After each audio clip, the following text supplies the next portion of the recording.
يا ذاكر الأصحاب كن متأدبا واعرف عظيم منازل الأصحاب هم صفوة رفعوا بصحبة أحمد وبذاك قد خصوا من الوهاب. رئیس الاوس حضرت سعد بن معاذ رضی اللہ تعالیٰ عنہ غزوہ احزاب 5 ہجری سارے عرب کے دشمنان اسلام ایک مرکز اسلام پر چڑھ دوڑے تھے، اور خاص مدینہ منورہ کے اندر یہود بنو قریظہ نے آستین کا سانپ کا کردار ادا کرنے پر کمر باندھ لی تھی، اور پرستاران حق کے لیے یہ بڑا ہی سخت امتحان تھا، لیکن ان کے دلوں میں تو راہ حق میں سر کٹانے کی آرزویں مچل رہی تھی۔ کیا مجال کہ کسی کے پائے استقلال میں ذرہ برابر لغزش آئی ہو۔ اللہ تعالیٰ کی تائید اور نصرت سے وہ اس امتحان میں پورے اترے، اور یہ نقشہ قائم ہو گیا جسے قرآن میں سورہ احزاب میں اللہ تعالیٰ نے یوں کھینچا، وَرَدَّ اللَّهُ الَّذِينَ كَفَرُوا بِغَيْظِهِمْ لَمْ يَنَالُوا خَيْرًا۔ اللہ نے کفار کا منہ پھیر دیا، وہ کوئی فائدہ حاصل کیے بغیر اپنے دل کی جلن لیے یوں ہی پلٹ گئے۔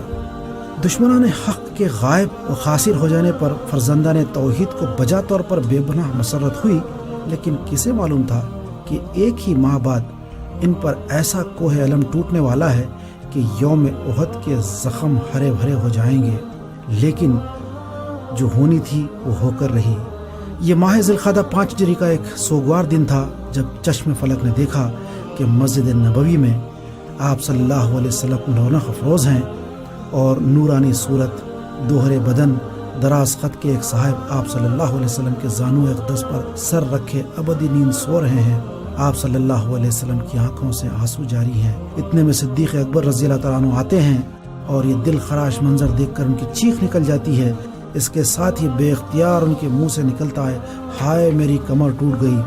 حضور اکرم صلی اللہ علیہ وسلم فرماتے ہیں، ابو بکر ایسا نہ کہو۔ ادھر حضرت عمر فاروق رضی اللہ تعالیٰ عنہ بھی موجود ہیں۔ شدت غم سے ان کی آواز بھرا گئی ہے، اور وہ بار بار انا للہ و انا الیہ راجعون پڑھ رہے ہیں۔ دوسرے صحابہ اکرام رضی اللہ تعالیٰ عنہم اجمعین بھی شدت غم سے نڈھال ہیں۔ اس ابدی نیند سونے والے کا جنازہ اس شان سے اٹھتا ہے کہ اللہ کے ہزاروں پاک باز ترین بندے، جن میں خود رحمت عالم صلی اللہ علیہ وسلم بھی شامل ہیں، اس کو باری باری کندھا دے رہے ہیں۔ ایک طرف سے آواز آتی ہے کہ نعش تو بے حد ہلکی ہے۔ حضور اکرم صلی اللہ علیہ وسلم فرماتے ہیں، ہاں جنازہ فرشتوں نے اٹھا رکھا ہے۔ ادھر جنت البقیع میں ابو سعید خدری رضی اللہ تعالیٰ عنہ خبر کھود رہے ہیں اور فرما رہے ہیں، واللہ مجھے اس میں سے مشک کی خوشبو آ رہی ہے۔ تدفین سے فارغ ہونے کے بعد آپ صلی اللہ علیہ وسلم واپس تشریف لاتے ہیں تو دیکھنے والے یہ دیکھ کر حیران ہو جاتے ہیں کہ محسن انسانیت ہادی برحق صلی اللہ علیہ وسلم حزن و ملال کا پیکر بنے ہوئے ہیں۔ آنکھوں سے مسلسل آنسو بہ رہے ہیں، اور پھر زبان رسالت صلی اللہ علیہ وسلم سے یہ الفاظ ادا ہوتے ہیں کہ مرنے والے کی موت پر عرش رحمان لرز اٹھا، آسمانوں کے دروازے اس کی روح کے لیے کشادہ کر دیے گئے، اور 70,000 فرشتے اس کے جنازے میں شریک ہوئے۔ سفر آخرت پر روانہ ہونے والے ان صاحب رسول کے اعزاء اور اہل قبیلہ کو یوں محسوس ہوتا ہے کہ ان کے زخموں پر گویا مرہم رکھ دیا گیا ہو۔ بلا شبہ مرنے والے پر قیامت صغریٰ وارد ہو چکی، لیکن اس موقع پر انہوں نے جو لازوال شرف حاصل کر لیا، اس میں کوئی ان کا شریک و ثانی نہیں تھا۔ یہ رتبہ بلند ملا جس کو مل گیا، اور یہ عظیم المرتبت صاحب رسول صلی اللہ علیہ وسلم جن کی موت نے عرش الہی کو ہلا دیا، کون تھے؟ یہ تھے سید الاوس حضرت سعد بن معاذ رضی اللہ تعالیٰ عنہ انصاری، کہ جن کی خوش بختی پر ان کے قبیلے والے اس طرح اپنے فخر و ناز کا اظہار کیا کرتے تھے کہ کسی مرنے والے کی موت پر اللہ کا عرش جنبش میں نہیں آیا مگر سعد ابی عمرو کی موت پر۔ مدینہ کے قبیلہ اوس کی شاخ بنو عبد الاشہل کے سردار یہ ابی عمرو سعد بن معاذ بن عبد الاشہل رضی اللہ تعالیٰ عنہ ہی تھے، جو ابھی چند سال پہلے اپنے قبیلے سمیت کفر و شرک کی ظلمتوں میں بھٹک رہے تھے۔ آفتاب رسالت فاران کی چوٹیوں سے طلوع ہو چکا تھا، اور اس کی روشنی نے مدینہ کے بعض گوشوں کو بھی منور کر دیا تھا، لیکن سعد رضی اللہ تعالیٰ عنہ کا دل ابھی بدستور تاریک تھا۔ آپ صلی اللہ علیہ وسلم کے مدینے میں نزول سے کوئی 1.5 سال پہلے ایک دن انہوں نے سنا کہ مکے سے آپ صلی اللہ علیہ وسلم نے اپنا ایک آدمی مدینہ بھیجا ہے جو ان کے خالہ زاد بھائی اسعد بن زرارہ خزرجی کے ہاں فروکش ہے، اور قبائل مدینہ کو اپنے آبائی مذہب سے متنفر کر کے صاحب قریش کا دین قبول کرنے کی دعوت دینے میں مشغول ہے۔ یہ سن کر سعد رضی اللہ تعالیٰ عنہ کا خون کھول اٹھا، لیکن اسعد بن زرارہ رضی اللہ تعالیٰ عنہ کا لحاظ کر کے وہ خاموش ہو رہے۔ آپ صلی اللہ علیہ وسلم کے یہ دائی حضرت مصعب بن عمیر رضی اللہ تعالیٰ عنہ تھے۔ انہیں حضور اکرم صلی اللہ علیہ وسلم نے اسلام کی تعلیم و اشاعت کے لیے ان سعید الفطرت یثربیوں کے درخواست پر مدینہ بھیجا تھا جو بیت غبا اولا میں اسلام کی نعمت عظمیٰ سے بہرہ یاب ہوئے تھے۔ اور پھر جب ایک دن کسی نے سعد بن معاذ رضی اللہ تعالیٰ عنہ کو اطلاع دی کہ مصعب بن عمیر اور اسعد رضی اللہ تعالیٰ عنہ خود ان کے قبیلے بنو عبد الاشحل کے ایک باغ میں بیٹھ کر لوگوں کو گمراہ کر رہے ہیں، تو ان کے صبر کا پیمانہ چھلک اٹھا۔ اپنے ابن عم اسید بن حضیر رضی اللہ تعالیٰ عنہ کو بلا کر کہا، اسید تم کس غفلت میں پڑے ہوئے ہو؟ دیکھو یہ دونوں ہمارے گھروں میں آ کر لوگوں کو گمراہ کر رہے ہیں، تم جاؤ اور انہیں سختی سے منع کر دو کہ وہ آئندہ اوس کے محلوں میں نہ آئیں۔ اسید بڑے شجاع آدمی تھے، انہوں نے جوش غضب میں اپنا برچھا اٹھایا اور تنے تنا اس طرف لپکے جہاں مصعب رضی اللہ تعالیٰ عنہ اور اسعد رضی اللہ تعالیٰ عنہ بیٹھے تھے۔ اسعد رضی اللہ تعالیٰ عنہ نے اسید کو اس طرف آتے دیکھا تو مصعب رضی اللہ تعالیٰ عنہ کے کان میں کہا، یہ عبد الاشحل کے 2 بڑے سرداروں میں سے ایک ہیں، اگر یہ دین حق قبول کر لے تو ہمیں بڑی تقویت پہنچے گی، پوری کوشش کرو کہ یہ کفر کی دلدل سے نکل آئے۔ اسید رضی اللہ تعالیٰ عنہ قریب آتے ہی داعیان حق پر برس پڑے، ان کا لہجہ بڑا سخت تھا۔ حضرت مصعب رضی اللہ تعالیٰ عنہ سے مخاطب ہو کر کہا، تم ہمارے آدمیوں کو بیوقوف بنا رہے ہو، اپنی خیریت چاہتے ہو تو فوراً یہاں سے الٹے پاؤں واپس چلے جاؤ اور پھر کبھی ہمارے محلوں کا رخ نہ کرنا۔ حضرت مصعب رضی اللہ تعالیٰ عنہ نے ان کی غضب آلود گفتگو بڑے تحمل سے سنی اور نہایت نرمی سے فرمایا، عزیز بھائی آپ تھوڑی دیر بیٹھ کر آرام سے میری باتیں سن لیں، اگر پسند آئے تو قبول کر لیں ورنہ رد کر دیں۔ حضرت مصعب رضی اللہ تعالیٰ عنہ کی حلم آمیز گفتگو نے اسید رضی اللہ تعالیٰ عنہ کے غیظ و غضب کو ٹھنڈا کیا اور وہ اپنا برچھا زمین میں گاڑ کر بیٹھ گئے اور کہنے لگے، اچھا کہو کیا کہتے ہو؟ حضرت مصعب رضی اللہ تعالیٰ عنہ نے دل نشین انداز میں اسلام کے اصول بیان کیے اور پھر قرآن کریم کی چند آیات پڑھی۔ اسید رضی اللہ تعالیٰ عنہ بے اختیار پکار اٹھے، واہ کیسا اچھا دین ہے اور کیسا اعلیٰ کلام ہے، بھائی مجھے بھی اپنے اس دین میں داخل کر لو۔ حضرت مصعب رضی اللہ تعالیٰ عنہ نے انہیں غسل کرنے اور پاک کپڑے پہننے کی تلقین کی اور پھر ان سے کلمہ شہادت پڑھوایا جو ان کے قبول اسلام کا واضح اعلان تھا۔ مسلمان ہونے کے بعد اسید رضی اللہ تعالیٰ عنہ بولے، ایک شخص اور ہے، اگر وہ حلقہ بگوش اسلام ہو گیا تو سارا قبیلہ اس کی پیروی کرے گا، میں اسے تمہارے پاس بھیجتا ہوں۔ اسید رضی اللہ تعالیٰ عنہ سیدھے سعد بن معاذ رضی اللہ تعالیٰ عنہ کے پاس پہنچے اور سعد رضی اللہ تعالیٰ عنہ کو مخاطب کر کے کہا، وہاں تو کوئی اور ہی بات درپیش ہے، آپ بذات خود وہاں جا کر دیکھ لیں۔ سعد رضی اللہ تعالیٰ عنہ اسید رضی اللہ تعالیٰ عنہ کا چہرہ دیکھ کر اور ان کی بات سن کر بول اٹھے، خدا کی قسم یہ وہ چہرہ نہیں ہے جو یہاں سے جاتے وقت تھا۔ انہیں سخت غصہ آیا اور اپنا نیزہ اٹھا کر تیزی کے ساتھ روانہ ہوئے۔ باغ میں پہنچے تو مصعب رضی اللہ تعالیٰ عنہ اور اسعد رضی اللہ تعالیٰ عنہ کو اطمینان کے ساتھ بیٹھا ہوا پایا، بے تحاشا ان پر برس پڑے اور کہنے لگے، اسید سے تو کچھ نہ ہو سکا، مگر میری غیرت گوارا نہیں کرتی کہ تم علانیہ ہمارے محلوں میں ایسے عقائد پھیلاؤ جن کو ہم سخت ناپسند کرتے ہیں۔ حضرت اسعد رضی اللہ تعالیٰ عنہ کی رشتہ داری کا پاس نہ ہوتا تو میں تمہارے ساتھ نہایت سختی سے پیش آتا، آخر تمہیں جرت کیوں کر ہوئی؟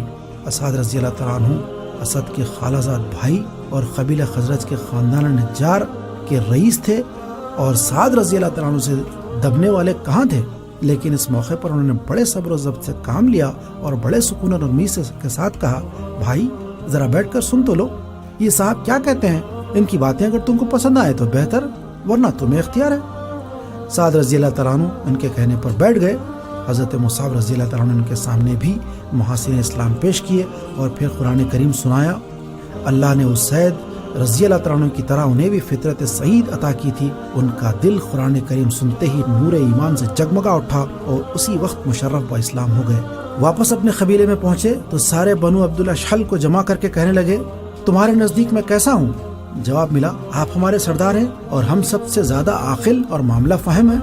سعد رضی اللہ تعالیٰ عنہ بولے، تو پھر سن لو کہ میں نے دین حق کو قبول کر لیا ہے اور جب تک تم بھی خدا واحد اور اس کے برگزیدہ رسول اکرم صلی اللہ علیہ وسلم پر ایمان نہ لے آؤ، مجھے تم سے گفتگو کرنا حرام ہے۔ حضرت سعد رضی اللہ تعالیٰ عنہ کا اپنے خاندان میں بے پناہ اثر و رسوخ تھا۔ ان کا اعلان سن کر بنو عبد الاشحل کے بیشتر افراد اسی وقت نعمت اسلام سے بہراور ہو گئے۔ جو باقی رہ گئے وہ شام ہوتے ہوتے مسلمان ہو گئے اور مدینہ کے بام و در تکبیر کے نعروں سے گونج اٹھے۔ قبول اسلام کے بعد حضرت سعد بن معاذ رضی اللہ تعالیٰ عنہ نے حضرت مصعب رضی اللہ تعالیٰ عنہ کو اپنا مہمان بنا لیا. اپنے اثر و رسوخ کو بروئے کار لا کر پورے قبیلے کو ایک ہی دن میں دائرہ اسلام میں داخل کرنا حضرت سعد بن معاذ رضی اللہ تعالیٰ عنہ کا ایک ایسا کارنامہ اور شرف ہے جس میں کوئی دوسرا ان کا حریف اور ثانی نہیں. اس طرح حضرت سعد رضی اللہ تعالیٰ عنہ کا قبول اسلام تاریخ اسلام کا ایک غیر معمولی واقعہ اور درخشاں باب بن گیا. حضرت سعد رضی اللہ تعالیٰ عنہ کی اسی امتیازی خصوصیت کی بنا پر رسول اکرم صلی اللہ علیہ وسلم ان کے خاندان بنو عبد الاشہل کو انصار کے 2 بہترین گھرانوں میں سے ایک گھرانہ قرار دیتے تھے. دوسرا گھرانہ بنو نجار کا تھا جسے اولیت حاصل تھی. آپ صلی اللہ علیہ وسلم کی ہجرت کے بعد حضرت سعد بن معاذ رضی اللہ تعالیٰ عنہ نے رسول اکرم صلی اللہ علیہ وسلم اور صحابہ مہاجرین رضی اللہ تعالیٰ عنہم اجمعین کی خدمت اور اعانت کرنے میں کوئی کسر نہ اٹھا رکھی. وہ اکثر رحمت عالم صلی اللہ علیہ وسلم کی خدمت میں حاضر ہوتے اور فیضان نبوی سے بہریاب ہوتے. ابن اسحاق رحمۃ اللہ علیہ نے روایت کی ہے کہ حضور اکرم صلی اللہ علیہ وسلم نے امین الامت حضرت ابو عبیدہ بن الجراح رضی اللہ تعالیٰ عنہ سے ان کا رشتہ مواخات قائم کر دیا تھا. لیکن صحیح مسلم میں حضرت انس رضی اللہ تعالیٰ عنہ سے مروی ہے کہ حضرت ابو عبیدہ رضی اللہ تعالیٰ عنہ کا رشتہ مواخات حضرت ابو طلحہ انصاری رضی اللہ تعالیٰ عنہ سے قائم ہوا تھا. ایک دوسری روایت کے مطابق حضرت سعد بن معاذ رضی اللہ تعالیٰ عنہ کا رشتہ مواخات حضرت سعد بن ابی وقاص رضی اللہ تعالیٰ عنہ سے قائم ہوا. لیکن یہ روایت بھی کوئی قوی نہیں ہے. فی الحقیقت حضرت سعد بن معاذ رضی اللہ تعالیٰ عنہ کے رشتے مواخات کے بارے میں قطعی طور پر کچھ نہیں کہا جا سکتا. البتہ یہ بات ثابت ہے کہ وہ اپنے قبیلے سمیت مہاجرین کی خدمت میں ہمیشہ پیش رہتے تھے. ایک دن رسول اکرم صلی اللہ علیہ وسلم کی خدمت میں حاضر تھے کہ مشہور دشمن اسلام امیہ بن خلف رئیس مکہ کا ذکر چھڑ گیا. آپ صلی اللہ علیہ وسلم نے فرمایا کہ یہ شخص ایک دن انہی مظلوم مسلمانوں کے ہاتھوں سے مارا جائے گا جنہیں ستانے میں اس نے کوئی کسر نہیں اٹھا رکھی تھی. امیہ سے حضرت سعد بن معاذ رضی اللہ تعالیٰ عنہ کے دیرینہ تعلقات تھے. وہ جب کبھی مدینہ آتا تو انہی کا یہاں قیام کرتا تھا. چنانچہ انہوں نے اس کے بارے میں حضور اکرم صلی اللہ علیہ وسلم کی اس ارشاد کو اپنے دماغ میں محفوظ کر لیا. کچھ عرصے بعد جب وہ عمرہ کے لیے مکہ گئے تو دوستی کی بنا پر امیہ ہی کے مکان پر ٹھہرے. انہوں نے امیہ سے کہا کہ جب حرم طواف کرنے والوں کی ہجوم سے خالی ہو جائے تو مجھے اطلاع دینا. چنانچہ ایک دن دوپہر کے وقت جب خانہ کعبہ بت پرستوں سے خالی نظر آیا امیہ نے انہیں اطلاع دی اور اسے ساتھ لے کر طواف کے لیے حرم چل پڑے. راستے میں ابو جہل سے آمنا سامنا ہو گیا. اس نے نیا چہرہ دیکھ کر امیہ سے پوچھا یہ تمہارے ساتھ کون ہے؟ امیہ نے جواب دیا سعد بن معاذ رضی اللہ تعالیٰ عنہ اوس کے سردار. ابو جہل کی رگ جہالت پھڑک اٹھی اور اس نے حضرت سعد رضی اللہ تعالیٰ عنہ سے مخاطب ہو کر کہا تعجب ہے کہ تم نے اپنے یہاں مسلمانوں کو پناہ دی ہے اور پھر تم یہاں مکے میں بے خوف پھر رہے ہو. اگر امیہ تمہارے ساتھ نہ ہوتا تو میں تمہیں دیکھتا کہ تم یہاں سے بچ کر کیسے واپس جاتے. حضرت سعد رضی اللہ تعالیٰ عنہ کی غیرت دینی جوش میں آ گئی. کڑک کر بولے ہاں ذرا مجھے روک کر تو دیکھو. میں نے تمہارا مدینے کا راستہ نہ بند کر دیا تو سعد میرا نام نہیں. بات بڑھتی دیکھ کر امیہ بیچ میں بول اٹھا سعد کیا کر رہے ہو؟ یہ ابو الحکم مکہ کے سردار ہیں. ان سے نرمی کے لہجے میں بات کرو. حضرت سعد رضی اللہ تعالیٰ عنہ کب دبنے والے تھے پکار اٹھے میں نے اپنے آقا و مولا رسول صادق و امین صلی اللہ علیہ وسلم سے سنا ہے کہ ایک دن مسلمان تم کو قتل کریں گے. امیہ یہ سن کر کپ کپا اٹھا اور بولا کیا مکے میں آ کر مار دیں گے؟ فرمایا مجھے اس کا علم نہیں. اس گفتگو کے بعد کسی نے ان سے کوئی تعرض نہ کیا اور وہ عمرہ کر کے بخیریت مدینہ واپس آ گئے. رمضان المبارک 2 ہجری میں غزوہ بدر پیش آیا. لڑائی پر روانہ ہونے سے پہلے حضور اکرم صلی اللہ علیہ وسلم نے مشورے کے لیے تمام مہاجرین و انصار رضی اللہ تعالیٰ عنہ اجمعین کو جمع کیا اور ساری صورتحال ان کے سامنے رکھی. حضرت ابوبکر صدیق رضی اللہ تعالیٰ عنہ، حضرت عمر فاروق رضی اللہ تعالیٰ عنہ اور حضرت مقداد بن عمرو نے اس موقع پر نہایت پرجوش تقریریں کی اور حضور اکرم صلی اللہ علیہ وسلم کو یقین دلایا کہ ہم راہ حق میں اپنی جانیں نچھاور کر دیں گے. یہ تینوں جانباز مہاجر تھے. رسول کریم صلی اللہ علیہ وسلم انصار کا منشا جاننا چاہتے تھے کیونکہ بیعت کے وقت انہوں نے یہ عہد نہیں کیا تھا کہ مدینے سے باہر جا کر بھی وہ دشمن کے ساتھ مقابلہ کریں گے. حضور اکرم صلی اللہ علیہ وسلم نے مہاجرین کی تقریروں کے بعد انصار کی طرف دیکھا اور ایک روایت کے مطابق فرمایا کہ اب دوسرے حضرات بھی مشورہ دیں. رئیس اوس حضرت سعد بن معاذ رضی اللہ تعالیٰ عنہ حضور اکرم صلی اللہ علیہ وسلم کا اشارہ سمجھ گئے. اٹھ کھڑے ہوئے اور پرجوش لہجے میں عرض کیا یا رسول اللہ ہم آپ پر ایمان لائے اور آپ کی رسالت کی تصدیق کی، آپ کی فرما برداری کا عہد کیا، پس جو بھی مرضی مبارک میں ہو کیجیے. رب کعبہ کی قسم جس نے آپ کو رسول اکرم صلی اللہ علیہ وسلم بنا کر بھیجا، آپ ہمیں سمندر میں کودنے کا حکم دیں گے تو ہم کود جائیں گے، ہمارا ایک شخص بھی پیچھے نہیں رہے گا، انشاءاللہ آپ ہمیں میدان جنگ میں ثابت قدم پائیں گے، اللہ تعالی ہماری طرف سے آپ کی آنکھوں کو ٹھنڈک پہنچائے۔ حضرت سعد رضی اللہ تعالیٰ عنہ کا جوش جہاد اور جذبہ فدائیت دیکھ کر رسول اکرم صلی اللہ علیہ وسلم کے چہرے اقدس پر خوشی کی لہر دوڑ اٹھی۔ لشکر کی ترتیب کا وقت آیا تو آپ صلی اللہ علیہ وسلم نے قبیلہ اوس کا علم حضرت سعد بن معاذ رضی اللہ تعالیٰ عنہ کو اپنے دست مبارک سے عطا فرمایا۔ غزوہ بدر میں حضرت سعد بن معاذ رضی اللہ تعالیٰ عنہ نے امیہ بن خلف کے بارے میں رسول اکرم صلی اللہ علیہ وسلم کی پیشن گوئی کو اپنی آنکھوں سے پورا ہوتے ہوئے دیکھ لیا۔ ہزیمت کے بعد مشرکین مکہ میں بھگدڑ مچی تو امیہ اور اس کا بیٹا علی حضرت عبد الرحمن بن عوف رضی اللہ تعالیٰ عنہ کے ہاتھ گرفتار ہو گئے۔ وہ انہیں لے کر جا رہے تھے کہ حضرت بلال بن رباح رضی اللہ تعالیٰ عنہ نے دیکھ لیا۔ انہوں نے زور سے آواز دی، مسلمانوں، یہ مشرکین کا سرغنہ امیہ بن خلف جا رہا ہے، دیکھنا بچ کے جانے نہ پائے۔ ان کی آواز سن کر مسلمان امیہ اور علی ابن امیہ پر ٹوٹ پڑے اور آنن فانن دونوں کو جہنم رسید کر دیا۔ غزوہ احد کے مشورے میں رسول اکرم صلی اللہ علیہ وسلم کی رائے یہ تھی کہ حدود مدینہ میں رہ کر دفاع کیا جائے، لیکن نوجوانان اسلام کے سینوں میں شوق جہاد اور شوق شہادت کے شعلے بھڑک رہے تھے۔ ان میں سے اکثر نے اصرار کیا کہ مدینہ سے باہر نکل کر مقابلہ کیا جائے۔ آپ صلی اللہ علیہ وسلم نے ان کے مشورے کو مان لیا اور اسلحہ پہننے کے لیے گھر کے اندر تشریف لے گئے۔ حضرت سعد بن معاذ رضی اللہ تعالیٰ عنہ اور حضرت اسید رضی اللہ تعالیٰ عنہ نے لوگوں کو نادم کیا کہ تم نے ناحق رسول اکرم صلی اللہ علیہ وسلم کی رائے سے اختلاف کیا اور آپ صلی اللہ علیہ وسلم کو باہر چلنے پر مجبور کیا۔ ہو سکتا ہے کہ آپ صلی اللہ علیہ وسلم کی رائے وحی کی بنا پر ہو، تمہیں چاہیے کہ آپ صلی اللہ علیہ وسلم جب تشریف لائیں تو اپنے الفاظ واپس لے لو۔ چنانچہ جب رسول اکرم صلی اللہ علیہ وسلم زرہ پہن کر تلوار اور ڈھار لگا کر گھر سے باہر تشریف لائے تو سب نے ندامت کا اظہار کیا اور عرض کیا، ہمیں رسول اکرم صلی اللہ علیہ وسلم کی مخالفت کسی صورت میں منظور نہیں، آپ مدینہ سے باہر تشریف نہ لے جائیں، ہم یہاں آپ صلی اللہ علیہ وسلم کی رفاقت کا حق ادا کریں۔ آپ صلی اللہ علیہ وسلم نے فرمایا، نبی جب کسی کام کا ارادہ کر لیتا ہے تو اسے پورا کر کے چھوڑتا ہے، اب اصلاح نہیں اتر سکتے۔ اسی غزوے میں حضرت سعد بن معاذ رضی اللہ عنہ کو آستانہ نبوت کی پاسبانی کا شرف حاصل ہوا۔ اس سے بھی بڑھ کر جو سعادت انہیں نصیب ہوئی وہ یہ تھی کہ ہزیمت اور انتشار کے وقت وہ ان چند صحابہ اکرام رضی اللہ تعالیٰ عنہ اجمعین میں سے ایک تھے جو میدان میں آخر تک ثابت قدم رہ کر داد شجاعت دیتے رہے۔ اسی معرکے میں ان کے بھائی عمرو بن معاذ رضی اللہ تعالیٰ عنہ نے جام شہادت نوش کیا۔ غزوہ احد کے موقع پر ایک عجیب و غریب واقعہ پیش آیا جو حضرت سعد بن معاذ رضی اللہ تعالیٰ عنہ کے لیے خوشگوار اور خاندان عبد الاشل کے شرف میں اضافے کا باعث ہوا۔ یہ واقعہ تقریباً سبھی محدثین نے بڑی تفصیل کے ساتھ بیان کیا ہے کہ حضرت سعد بن معاذ رضی اللہ تعالیٰ عنہ کی پیروی میں ان کا سارا قبیلہ ایک ہی دن میں مشرف و اسلام ہو گیا تھا، لیکن اس خاندان کے ایک شخص عمرو بن ثابت اشہلی نے حضرت سعد رضی اللہ تعالیٰ عنہ کی بات ماننے سے انکار کر دیا اور اپنے آبائی مذہب پر سختی سے قائم رہے۔ حضرت سعد رضی اللہ تعالیٰ عنہ، حضرت اسید رضی اللہ تعالیٰ عنہ اور خاندان کے دوسرے افراد نے انہیں بہت ترغیب دی کہ وہ اسلام قبول کر لیں، لیکن انہوں نے نہ مانا۔ غزوہ احد میں رسول اکرم صلی اللہ علیہ وسلم کے ہمراہ جب سارے صحابہ مدینے سے باہر تشریف لے گئے، اس وقت عمرو بن ثابت کہیں باہر گئے ہوئے تھے۔ گھر واپس آئے تو محلہ سنسان پڑا دیکھا، پوچھا لوگ کہاں گئے؟ جواب ملا رسول اکرم صلی اللہ علیہ وسلم کے ہمراہ احد گئے ہیں۔ یہ سن کر طبیعت میں جوش پیدا ہوا، زرہ پہنی اور خود سر پر رکھا، ہتھیار جسم پر سجائے اور گھوڑے پر سوار ہو کر احد کی طرف روانہ ہو گئے۔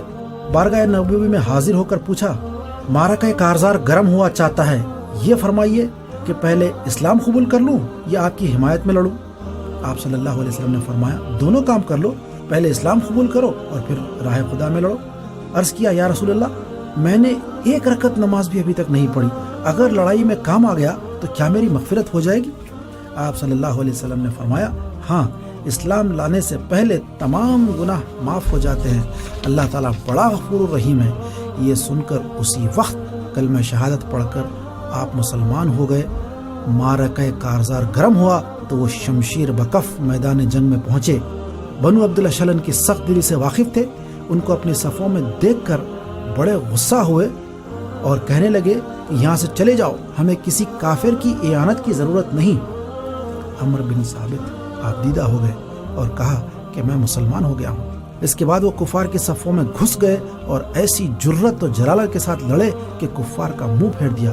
آخر بہت سے مشرکوں نے نرغہ کر کے سخت زخمی کر دیا اور وہ زمین پر گر پڑے۔ لڑائی کے خاتمے پر بنو عبد الاشل کے لوگ اپنے شہداء اور زخمیوں کو اٹھانے لگے تو ان پر نظر پڑی، ابھی کچھ سانس باقی تھی۔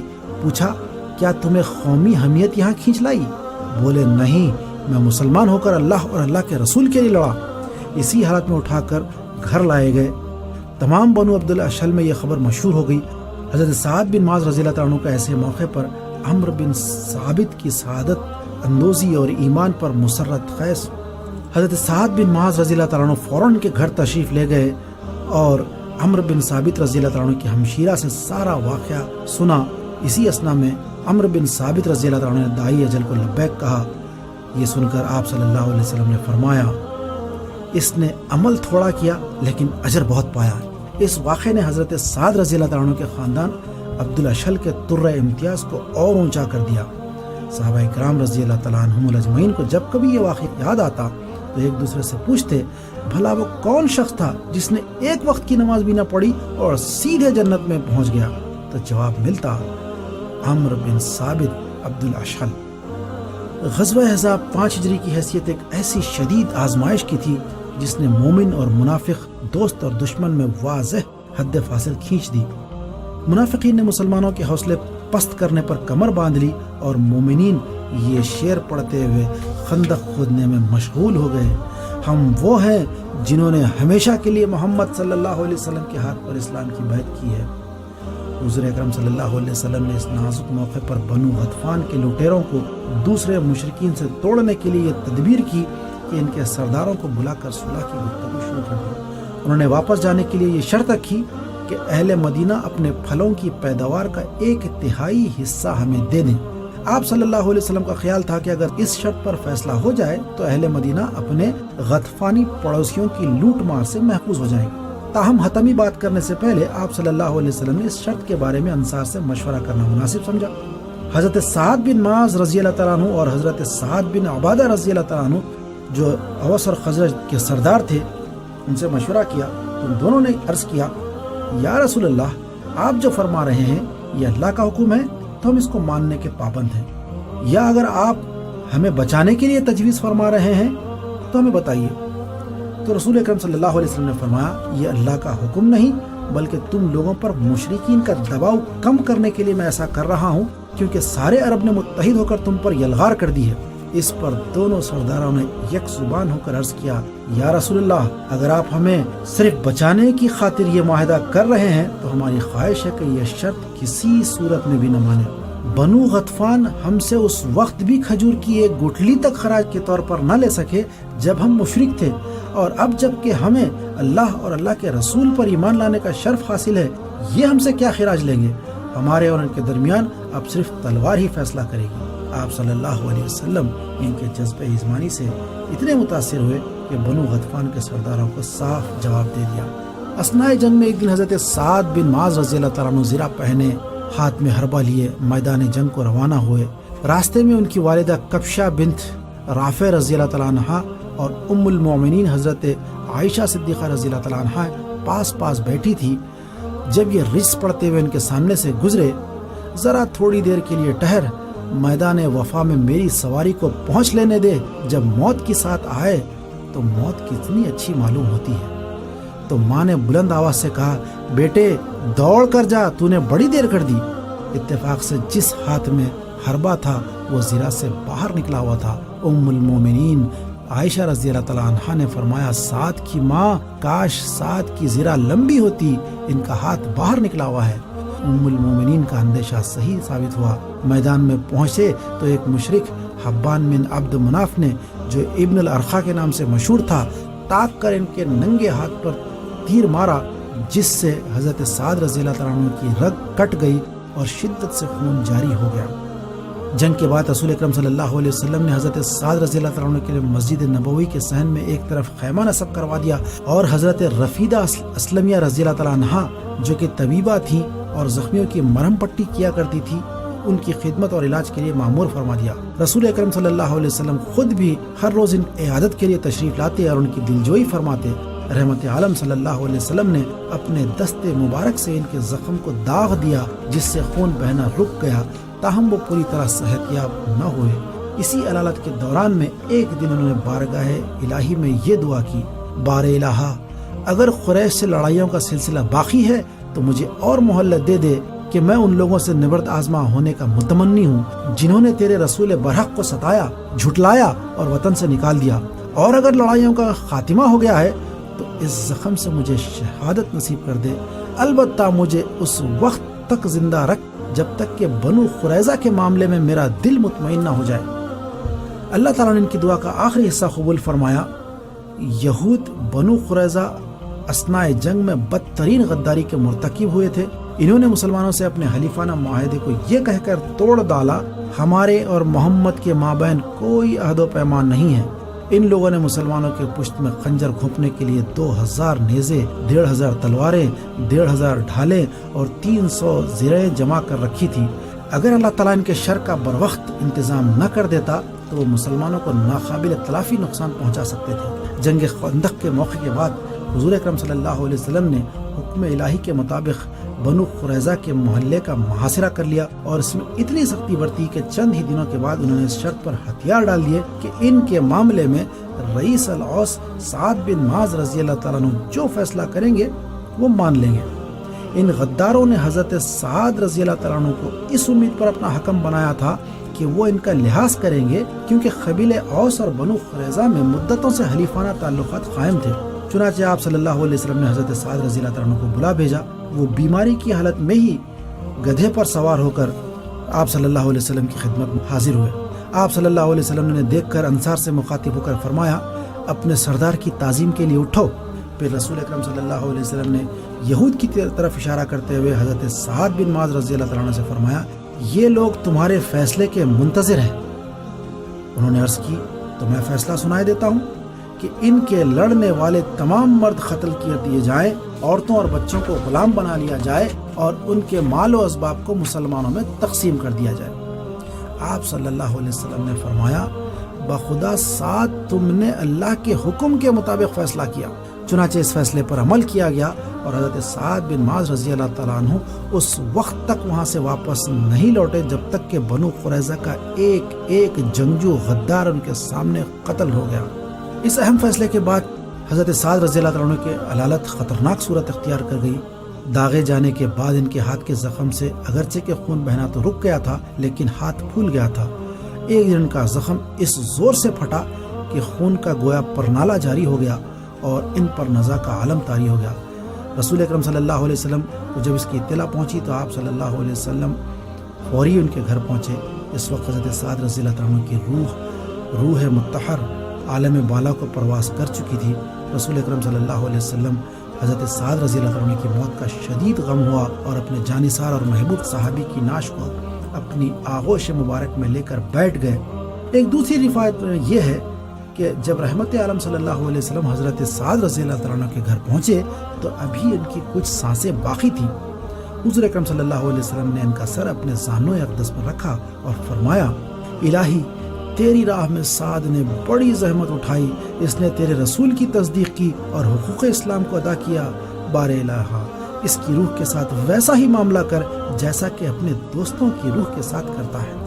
حضرت سعد بن معاذ رضی اللہ عنہ نے حضور اکرم صلی اللہ علیہ وسلم کی آواز سن کر آنکھیں کھولی اور السلام علیک یا رسول اللہ کہہ کر اپنا سر زانوں مبارک سے علیحدہ کر لیا۔ آپ صلی اللہ علیہ وسلم نے انہیں مسجد سے ان کے گھر منتقل کرا دیا، جہاں انہوں نے چند لمحوں کے بعد وفات پائی۔ حضرت سعد رضی اللہ عنہ کی وفات پر مدینہ میں کوہرام مچ گیا۔ جس نے سنا سر پکڑ کر بیٹھ گیا، یہاں تک کہ بڑے بڑے جلیل القدر صحابہ اکرام رضی اللہ تعالیٰ عنہ اجمعین کو اپنے آپ پر قابو نہ رہا اور وہ بے اختیار رونے لگے۔ حضرت سعد رضی اللہ تعالیٰ عنہ کی والدہ حضرت کبشہ رضی اللہ تعالیٰ عنہ اس موقع پر رو رو کر ماتم کر رہی تھی اور اشعار پڑھ رہی تھی جن میں اپنے فرزند کی بے انتہا تعریف کی تھی۔ رسول اکرم صلی اللہ علیہ وسلم نے فرمایا کہ جتنی رونے والیاں یا بین کرنے والی عورتیں ہوتی ہیں وہ جھوٹ بولتی ہیں، لیکن ان میں سعد سچ کہتی ہے۔ جنازے اور تدفین کی کیفیت اوپر بیان کی جا چکی ہے۔ بنو عبداللہ شل کو حضرت سعد رضی اللہ عنہ سے جو محبت اور عقیدت تھی، اس کا اندازہ اس واقعے سے کیا جا سکتا ہے کہ حضرت سعد رضی اللہ عنہ کی وفات کے کافی عرصے بعد ایک مرتبہ رسول اکرم صلی اللہ علیہ وسلم صحابہ کرام رضی اللہ عنہم اجمعین کے ہمراہ سفر میں تھے. حضرت اسید بن حضیر اشہلی بھی آپ صلی اللہ علیہ وسلم کے ہمرکاب تھے. اثناء راہ میں انہیں اطلاع ملی کہ ان کی اہلیہ نے وفات پائی. اس خبر کا اتنا صدمہ ہوا کہ منہ پر کپڑا ڈال کر رونے لگے. حضرت عائشہ صدیقہ رضی اللہ تعالیٰ عنہا نے فرمایا آپ ایک جلیل القدر صحابی ہو کر ایک عورت کے لیے اس طرح روتے ہیں؟ فوراً خاموش ہو گئے اور اپنے منہ پر سے کپڑا ہٹا کر فرمایا ام المومنین آپ سچ فرماتی ہیں، ہمیں صرف سعد بن معاذ رضی اللہ تعالیٰ عنہ پر رونا چاہیے. سرور عالم صلی اللہ علیہ وسلم یہ ساری گفتگو سنتے رہے. حضرت سعد بن معاذ رضی اللہ تعالیٰ عنہ نے اپنے پیچھے 2 بیٹے چھوڑے، عمرو اور عبداللہ رضی اللہ تعالیٰ عنہ اجمعین. دونوں صحابی تھے اور دونوں کو بیعت رضوان میں شریک ہونے کا شرف حاصل ہوا. حضرت سعد رضی اللہ تعالیٰ عنہ کے والد معاذ ایام جاہلیت میں فوت ہو گئے تھے. والدہ کفشہ رضی اللہ تعالیٰ عنہ بنت رافع نے ہجرت نبوی صلی اللہ علیہ وسلم سے کچھ عرصے پہلے دولت اسلام سے بہریاب ہو کر اسلام قبول کرنے کا شرف حاصل کیا. حضرت ابو سعید خدری رضی اللہ تعالیٰ عنہ کی چچا بہن تھی. حضرت سعد بن معاذ کی وفات کے بعد وہ بہت عرصے تک زندہ رہی. حضرت سعد بن معاذ رضی اللہ تعالیٰ عنہ کو صرف 5 سال رحمت عالم صلی اللہ علیہ وسلم کی خدمت میں رہنے کا شرف حاصل ہوا، لیکن اس قلیل مدت میں انہوں نے اپنے دینی خدمات، ایثار، حب رسول کی بدولت اتنا بلند مقام حاصل کر لیا کہ بڑے بڑے جلیل القدر صحابہ ان پر رشک کیا کرتے تھے. تمام ارباب سیر اس بات پر متفق ہیں کہ حضرت ابوبکر صدیق رضی اللہ تعالیٰ عنہ کی طرح سرور عالم صلی اللہ علیہ وسلم سے ان کی عقیدت اور محبت عشق کے درجے تک پہنچی ہوئی تھی. وہ آپ صلی اللہ علیہ وسلم سے جو حدیث سنتے اس کے من جانب اللہ ہونے پر یقین رکھتے تھے، اسی لیے وہ انصار کے صدیق اکبر سمجھے جاتے تھے. آپ صلی اللہ علیہ وسلم بھی حضرت سعد رضی اللہ تعالیٰ عنہ کو بے حد محبوب رکھتے تھے اور بڑا احترام ان کا کرتے تھے. ام المومنین حضرت عائشہ صدیقہ رضی اللہ تعالیٰ عنہ سے روایت ہے کہ رسول اکرم صلی اللہ علیہ وسلم کے بعد بنو عبد الاشہل میں سعد بن معاذ رضی اللہ تعالیٰ عنہ، اسید بن حضیر رضی اللہ تعالیٰ عنہ اور عباد بن بشر رضی اللہ تعالیٰ عنہ کو جو درجہ حاصل ہوا کوئی دوسرا اس تک نہ پہنچ سکا. حضرت سعد رضی اللہ تعالیٰ عنہ کی وفات کے بعد ایک دفعہ رسول اکرم صلی اللہ علیہ وسلم کے پاس کہیں سے ریشم کا ایک جبہ آیا. لوگ اس کی نرمی کو دیکھ کر حیران ہو رہے تھے تو رسول اکرم صلی اللہ علیہ وسلم نے فرمایا تم اس کی نرمی پر حیران ہو رہے ہو، حالانکہ جنت میں سعد بن معاذ رضی اللہ تعالیٰ کے رومال اس سے کہیں زیادہ نرم اور ملائم ہے. ایک اور موقع پر آپ صلی اللہ علیہ وسلم نے فرمایا اگر قبر کی تنگی سے کوئی نجات پا سکا تو وہ سعد بن معاذ رضی اللہ تعالیٰ عنہ. خود حضرت سعد رضی اللہ تعالیٰ عنہ نے ایک دفعہ تحدیث نعمت کے طور پر فرمایا کہ ویسے تو میں ایک معمولی آدمی ہوں، لیکن 3 باتوں میں اللہ تعالیٰ نے مجھے اپنے خاص فضل سے نوازا ہے. پہلی بات یہ کہ آپ صلی اللہ علیہ وسلم کی ہر حدیث کو من جانب اللہ خیال کرتا ہوں. دوسری بات یہ کہ نماز میں کوئی وسوسہ پیدا نہیں ہوتا. تیسری بات یہ کہ جنازے کے ساتھ جاتا ہوں تو منکر نکیر کے سوال کی طرف میرا دھیان رہتا ہے. 5 سال کی قلیل مدت میں صدق و یقین کے اس درجے پر پہنچ جانا اور اخلاق پیغمبری کا حامل بن جانا یقیناً اللہ تعالیٰ کے خاص فضل تھا، خاص نعمت تھی جو حضرت سعد رضی اللہ تعالیٰ عنہ پر اللہ تعالیٰ کی ہوئی. سچ تو یہ ہے کہ ان کی حیات اقدس پر کسی پہلو سے بھی نظر ڈالیں وہ مطلع انوار نظر آتی ہے. نبی کے صحابہ کے راستے پہ چل کے دلوں کا سکون ہم نے حاصل کیا ہے. نبی کے صحابہ کے راستے پہ چل کے دلوں کا سکون ہم نے حاصل کیا ہے. پیشکش رہبر ٹی وی.